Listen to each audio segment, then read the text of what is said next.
The final Star Wars Rise of Skywalker trailer is here, and it actually revealed a lot of the story. So I'm going to break down all of the Easter eggs, references, and little hints about the plot that you probably missed. This is Screen Crush.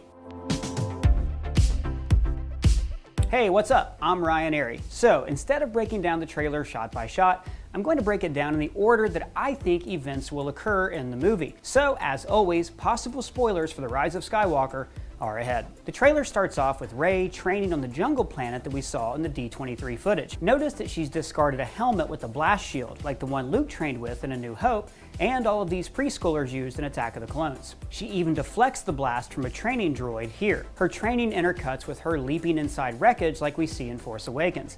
But this isn't a flashback. She's inside the remains of the second Death Star. This column behind her even looks like the tractor beam control panel that Obi-Wan disabled in the first Death Star. The jungle planet is more than likely the main base of the Resistance, judging by photos that we've seen. A little later, we also see Leia on this planet sharing a tearful hug with Rey. So this tells me these scenes take place very early in the movie. A lot of people have said this is either Yavin 4 or Endor, but I think it's Yavin 4 because it's more of a jungle and Endor was a deciduous forest. Also, the walls match the Great Temple of the Rebel headquarters in New Hope. Judging by this shot from the teaser trailer, the First Order attacks and the Resistance has to flee. A blockade runner flies over the forest. I think this is Leia's ship, a few seconds before it's shot out of the sky. But for a reason we don't know, the main characters have to go off on their own quest, separate from the rest of the Resistance. I think this has something to do with C-3PO. In the previous trailer, we see him with red eyes. Now, I had a whole theory that since Anakin built 3PO, the droid was actually a spy for Darth Vader and the Emperor,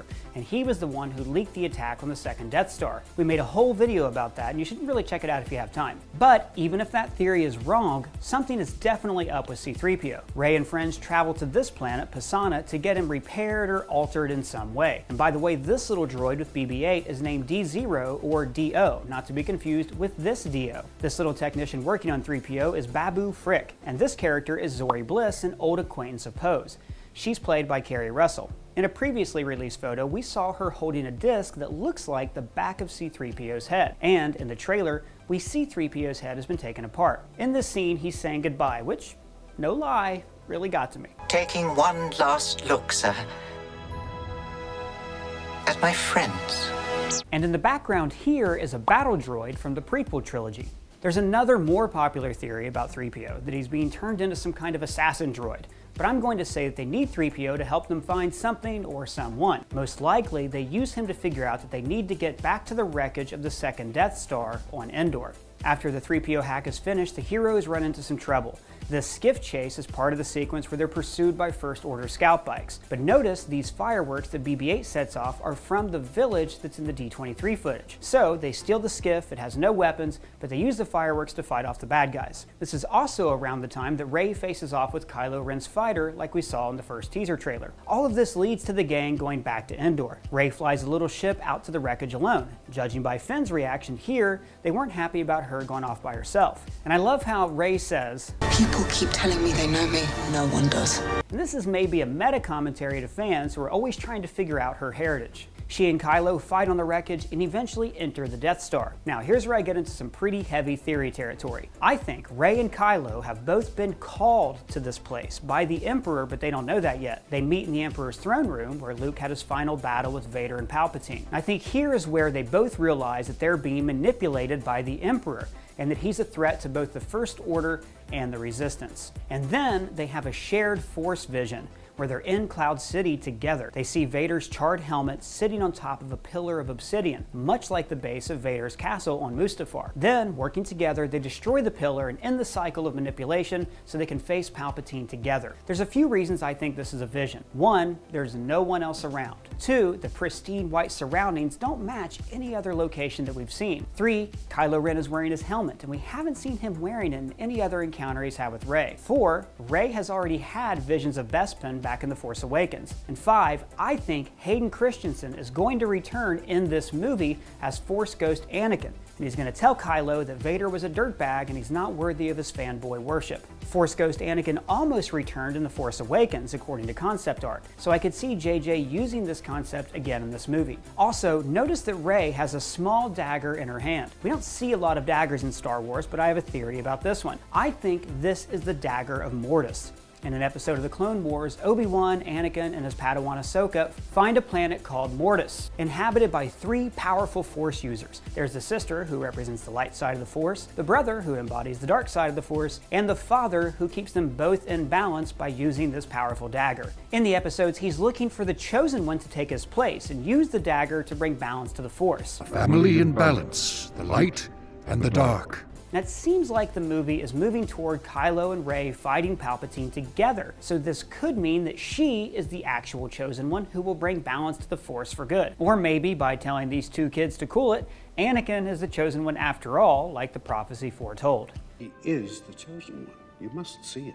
We're actually working on a video about the balance of the Force prophecy, what it means, and how Rise of Skywalker could fulfill it, so keep an eye out for that. So while all this is going on, Finn, Poe, and Chewbacca go on some kind of mission inside a First Order ship where this scene happens. Then everything moves toward this big final fight against Palpatine on this floating iceberg in space. This planet could be Kijimi, a place where some of the galaxy's more seedy types live. But notice how even here, balance is important. The iceberg has both a light and a dark half. There's a hangar filled with several Resistance fighters. Notice how much the group has grown since they all squeezed onto the Millennium Falcon at the end of Last Jedi. In the Rise of Skywalker Prelude comics, we learned that Leia is growing the Resistance the same way she grew the Rebellion, recruiting small cells on multiple worlds. We see Poe here giving orders, showing he's probably running the military end of the Resistance now. You can also see Lando Calrissian and this Mon Calamari. This is Aftab, the son of the late Admiral Akbar. Now, as for where this is, judging by the cold exterior and the presence of Lando, I think it's the Iceberg Planet, and this meeting is before their final assault. In the D-23 footage, we saw an armada of Imperial Star Destroyers in the center of what looked like a massive blue lightning force storm, similar to the blue lightning and flame that the Emperor released when Vader threw him down the shaft. So now we see where these Star Destroyers came from. It's a massive fleet that's been buried under the ice, presumably for decades. Resurrecting an old fleet was a plot device also used in a Star Wars novel, Timothy Zahn's Dark Force Rising. But notice, these are the old-fashioned Imperial Star Destroyers, not the newer First Order models. So what the heck is going on here? If Palpatine is bad and the First Order are bad, why not just take over the First Order and be bad together? Well, in the expanded universe, specifically the video game Battlefront 2, we learned that Palpatine did not want the Empire to go on without him. The logic being that an empire that couldn't protect its Emperor wasn't worth being preserved. So he instituted Operation Cinder to dismantle the Empire's infrastructure. So now he would look at the First Order as a pale imitation of his glorious galactic empire, which, you know, it kind of is. Now, Palpatine actually has some extended dialogue in this trailer. Long have I waited, and now your coming together is your undoing. Now this, to me, sounds like he's planned for Rey and Kylo to come together and the destruction of the Empire. Also, he could obtain something that's more important than planets. The Aftermath trilogy of novels hints that Palpatine was seeking to master the Force itself and maybe even control the whole universe. So maybe he needed the good and evil sides of the Force to rise so he could control them, much like the father character on Mortis. My children and I can manipulate the Force like no other. Is that a stretch? Let me know what you think Palpatine's plan could be down in the comments. It could also be that Kylo has a change of heart and decides to use the First Order alongside the Resistance. I have another theory about this. Throughout the trailer, we hear Luke, presumably a Force ghost, offering words of encouragement. 1,000 generations live in you now. Now, it's easy to assume that he's talking to Rey about 1,000 generations living in you. But what if he's actually talking to Rey and Kylo? And this line, Confronting fear, it's the destiny of a Jedi, is specifically directed to his nephew Ben. Ben turned evil when he gave into his fear, and fear, as Yoda said, fear is the path to the dark side. So this could be Luke encouraging Ben, telling him that fear is normal and it's something that every Jedi has to rise above. There's another shot in the trailer where bright lights play off his face. In The Force Awakens, J.J. Abrams leaned pretty heavy into the light-dark metaphor of the Force. As long as there's light, we got a chance. He named his hero Rey, like a ray of light, and Ben says, I feel it again, the pull to the light. and he kills Han Solo after light stops shining on half his face. So maybe these lights could indicate that Kylo is embracing the good side of the Force. Then the battle begins. These are ships from all different cultures, all corners of the galaxy. There's a lot to unpack here. First, inside the Millennium Falcon, you can see Lando and Chewie in the cockpit, probably meaning this is the same sequence from this shot in an earlier trailer. We see some medium transports and medium corvettes like the CR-90 and Spurna classes, the Star Fortress heavy bombers from Last Jedi, and, this is exciting, a VCX-100. This is the model of the Ghost from the show Star Wars Rebels. Now, this ship already made a cameo in Rogue One. The Ghost captain, Hera Syndulla, also got an off-screen shout-out in that film. So I wonder if the appearance of this ship means that Hera will get a proper live-action cameo in Rise of Skywalker. In another shot, we see B-Wings fighting the old TIE Interceptors, and here, right here, is a Y-Wing finally doing something useful.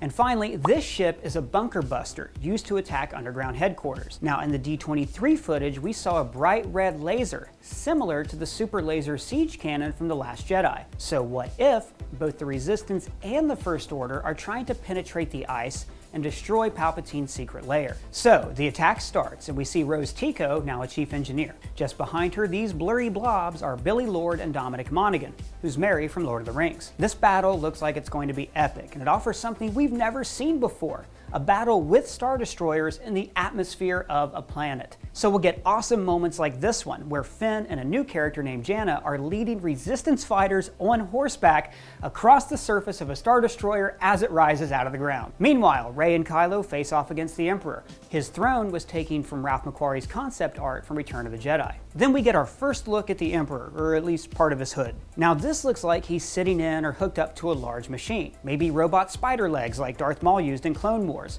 or some kind of cybernetics to keep him alive like Vader's suit. This location also looks like where Kylo landed his ship in the previous trailer, and where we saw the Darth Rey scene from the D-23 footage. Speaking of Darth Rey, what if she was not a vision, but a clone? In the comics, the Emperor survived the Battle of Endor by cloning himself, and in the novel Last Command, Luke actually fights a clone of himself. Also, reintroducing clones into the saga would be a nice way to tie these movies to the prequels. And finally, in the trailer's last shot, Rey looks directly into the camera, her face half blue and half dark. A bolt of lightning illuminates her whole face, showing balance, and she smiles. Just like Kylo Ren's face becoming fully dark before murdering his dad, I think this indicates that Rey, not Anakin, not Luke, not Kylo, is the chosen one.